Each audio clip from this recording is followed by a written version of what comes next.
I started training with my dad really as soon as I could walk. I mean, my dad was a really diligent trainer, and he always had people over at the house practicing. My dad had a circle of students that were close to him, and so they were friends of our family. And one of those men, Dan Insoanto, continued to be my teacher, so it's kind of a nice unbroken line. I have his books at home with all of his underlining and his notes in them, and it's fascinating to see where he drew his sources from, you know, from what sources he drew.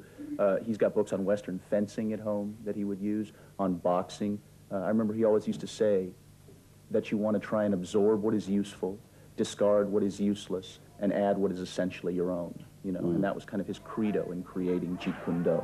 When people ask me the question in interviews generally what my style is, I usually say, well, my father created the art of Jeet Kune Do while he was alive, and I have been trained in that. Because it's simple to say that. However, I actually truly feel that it's a little bit too simple to say that, because Jeet Kune Do was my father's very personal expression of the martial arts. He intended it to kill a lot of sacred cows. So I always feel a little bit silly saying that I've practiced Jeet Kune Do, although I certainly have been trained in it. Yeah.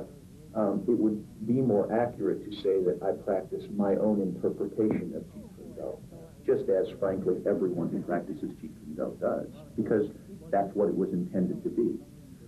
Danny, my Sifu, always talks about teaching Jeet Kune Do concepts. In other words, teaching someone the concepts, a certain way of thinking behind the martial arts, as opposed to teaching them techniques.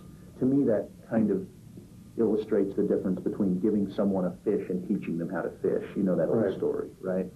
You can teach someone a certain block, and then they have that block.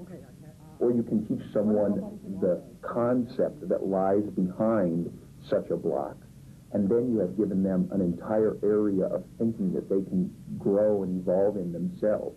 They can say, gee, so if that's the concept, then you could probably also do this, right? Yeah.